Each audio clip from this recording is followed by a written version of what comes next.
Tonight, on a Weekend League, we'll be talking LPL, LCK, LEC, LCS, Riot Games partnership with Tiffany's, World's ticket sales dates, Esports organization order collapse, and so much more right after the intro.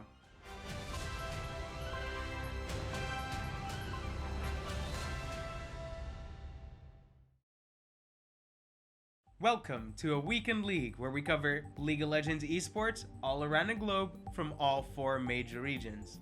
I'm your host Slomar, and let's just get right into the news. As usual, timestamps and references will be in the description, and while you're down there, don't forget to smash that like and subscribe button. Thanks.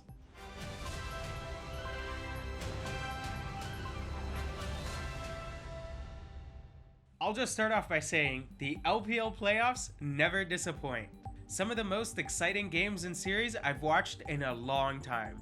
Let's start off by recapping the top half of the bracket with OMG going up against FPX in a 5-game series. OMG took the lead 2-1, and FPX were able to force a Game 5.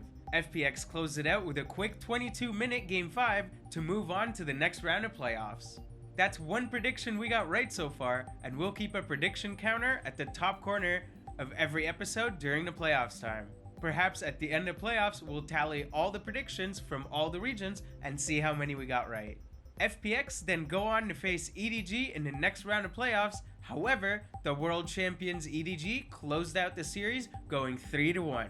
Viper had an impressive series, getting Player of the Game awards on every EDG win this series. The Viper story doesn't end here, ladies and gentlemen. EDG move on to play against the MSI champions RNG, and they win 3-1. It's crazy how much EDG have turned it on during playoffs. The team was looking middle of the pack during the entirety of the split, and they managed to win against RNG. They had to face TES in the next round, and while EDG was looking good, TES is the first place team, and it was certainly going to be a tall order for EDG to take down TES. The series was extremely close, however, going all the way to 5 games, but TES were able to close it out 3-2. Since this is round 4, this means EDG will slot into the losers bracket for the double elimination portion of the playoffs.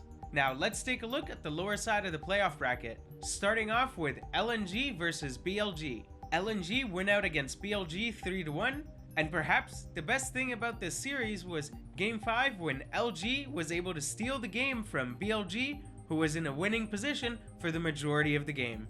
LNG kickstart their dream playoff run and continue by winning against WBG and V5 in rounds 2 and 3. Watching Doinby on this crazy run in playoffs is great and all, but what makes it for me is Doinby's reaction shots. Maybe LNG can make it to Worlds this year, who knows? LNG face off against the number 2 seed, JDG, in round 4 of the playoffs. Unfortunately for LNG and Doinby fans, they ended up losing 3-0, but since this is round 4, they will go down to the losers bracket and play against the current world champions EDG. The losers bracket is going to be a very hype matchup in my opinion. Let's move on to our predictions for the rest of the LPL playoffs. First game is going to be the losers bracket with EDG versus LNG. While I think EDG should win this, I'm going to say LNG. I believe Doinby and LNG can do some real damage, especially against EDG. I'm also rooting for the underdogs here, so we'll have to wait and see if it pans out.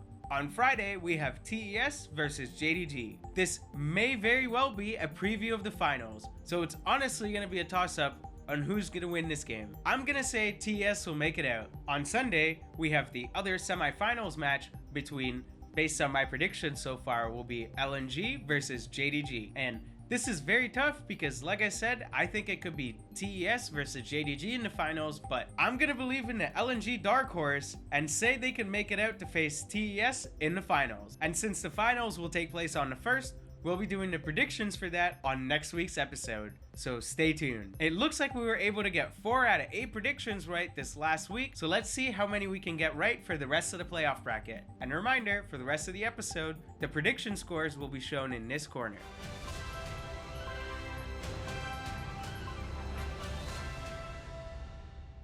The LCK players are a little different because while we've had exciting games and series, for the most part, there has been no upsets. Let's talk about the top of the bracket with LSB versus DRX. The series went to 4 games and LSB managed to close it out. We may not have gotten 5 games, but the last game was 52 minutes long. That's kind of like 2 games, right? LSB advanced up to the semifinals, going up against the number 1 seed, Gen G. Gen G were definitely the heavy favorites going into the series, and they put that on display, closing out the series 3-1. On the lower side of the bracket, we got Damwon Kia going up against KT. We predicted KT to make it out of this one. KT were down 0-2 at the start of the series. However, they were able to win the next 2 games and force a Game 5. Game 5 was a 42-minute game that ended up going to Damwon Kia. I'm kinda sad that we don't get a telecom more in the semifinals, but whatever. Damwon Kia advanced to the next round,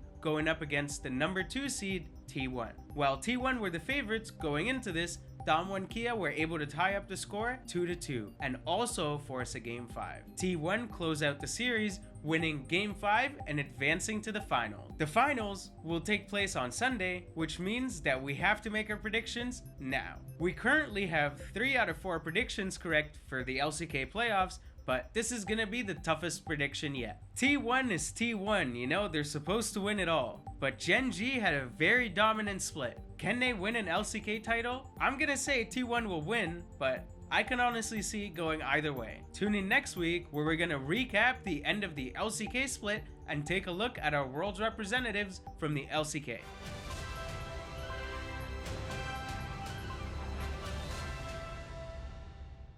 The LEC went on a break this last week, so there isn't much for us to cover here. The games start this Friday, and we've already made our predictions last week, which can now be seen on screen. G2, Rogue, and Fnatic will make it out to the next round. Now, let's talk about the LEC End of Split Awards, which got announced last week. The Most Player of the Game awards belong to Niski. Mad Lions won the number 1 coaching team award. Misfits and G2 are in 2nd and 3rd place respectively. The LEC first All-Pro team is Broken Blade, Alyoya, Niski, Unforgiven, and Kaiser. Here are the 2nd and 3rd All-Pro teams. The Rookie of the Summer split is Astralis' Younghoon. Irrelevant and Agresivo are in 2nd and 3rd place respectively. Congratulations to all the LEC Summer Split Award winners. Tune in next week for our LEC playoffs coverage and predictions.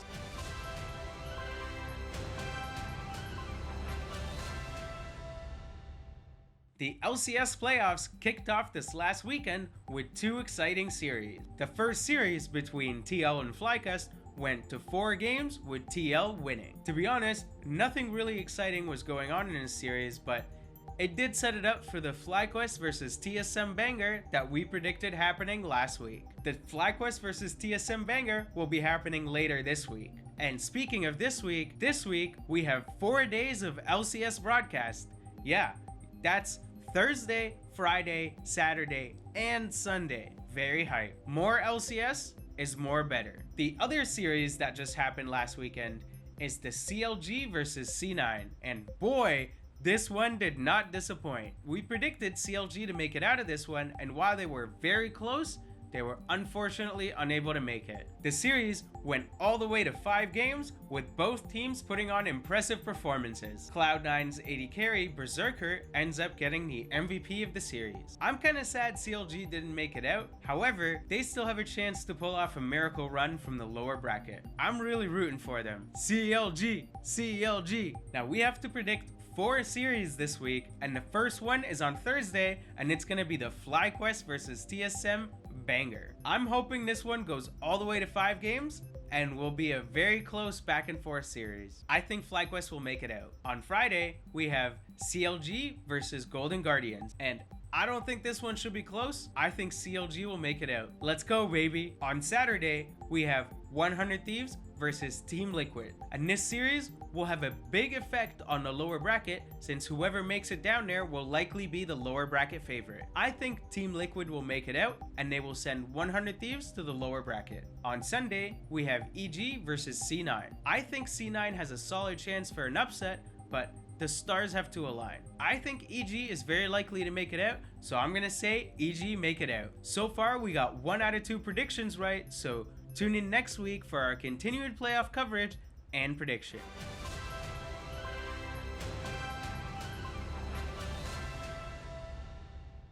Welcome to In Other News, where we discuss news that may or may not be relevant to the scene. This week's headline is Esports org Koi is rumored to be buying a 60% share of the Rogue LEC slot. The news comes in less than a month after the Misfits sale to Heretics news came out. There are other rumors going around in the LCS about teams wanting to sell, perhaps some other teams from the LEC. This, however, is a very likely rumor with multiple sources reporting this story. However, you can still expect us to confirm the story once it becomes official. As usual, if you want to learn more, links in description. In other news, last year, Riot Games partnered up with Louis Vuitton to make a custom Worlds 2021 trophy case. This year, they're partnering up with the iconic jewelry house Tiffany's to redesign the Summoners Cup. This isn't Tiffany's first rodeo in the esports world. They've designed the Silver Dragon Cup for the LPL. They've also constructed trophies for various other leagues and events like the NFL Super Bowl, the NBA Finals, and the US Tennis Open, just to name a few. As of right now, we don't know much about the design or anything for that matter, but I expect a sweet piece of content to come out closer to Worlds talking about the partnership and the new design for the cup. In other news, Riot Games revealed the official ticket sale dates for Worlds 2022. Not much else to say about this one. If you're waiting to buy tickets, links in description. In other news, Oceanic Esports organization Order enters administration. This comes 1 year after receiving a $5.3 million investment. Order's CEO, Mark Edwards, has deactivated all of his social media accounts after the announcement. We'll have to see if someone will step in to buy this organization or if they'll have to find some other solutions somehow. In other news, we got more bugs. In the LCK playoff series between KT and Dom1 Kia, KT paused the game when they realized that aiming purchased and refunded a stopwatch, which had then caused an Orin upgraded item to be reverted. The worst part about this situation is that it was not recognized as a bug. Yeah, this is because KT did not report it in time and were too late in reporting the bug. After 45 minutes, the game was finally resumed and no actions were taken by the refs. I don't know if there's a happy ending in sight to all of these bugs, but we just gotta keep you in the loop at this point. Hope we see less bugs. Dom1 Kia fans release a 5-page statement demanding their head coach Danny to resign. The 5-page document was released by one of the Dom1 Kia fan groups outlining some of the reasons why they think the team's recent downwards trend is because of their head coach. If you want to learn more, links in description.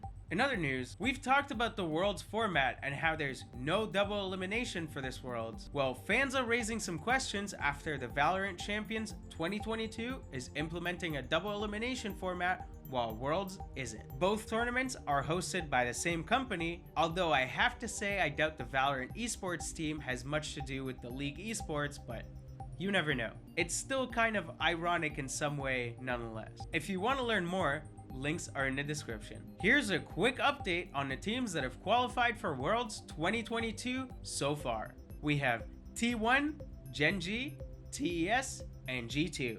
As more teams qualify in the upcoming weeks, we'll keep you updated. I want to close off the show this week by discussing the durability patch and how it has changed the pro meta now that we're heading into playoffs. It seems like we're still overall getting longer games and less snowballs, lots of healing, which also means super long team fights and skirmishes. With the latest Drake changes, Drakes are now highly contested. I overall like where the meta is now, and I would love to see where we end up for Worlds. And that's the end of our show for this week. Playoffs are a fun time, and it always gets me very hyped for Worlds. I still can't believe we're very close to 100 subscribers.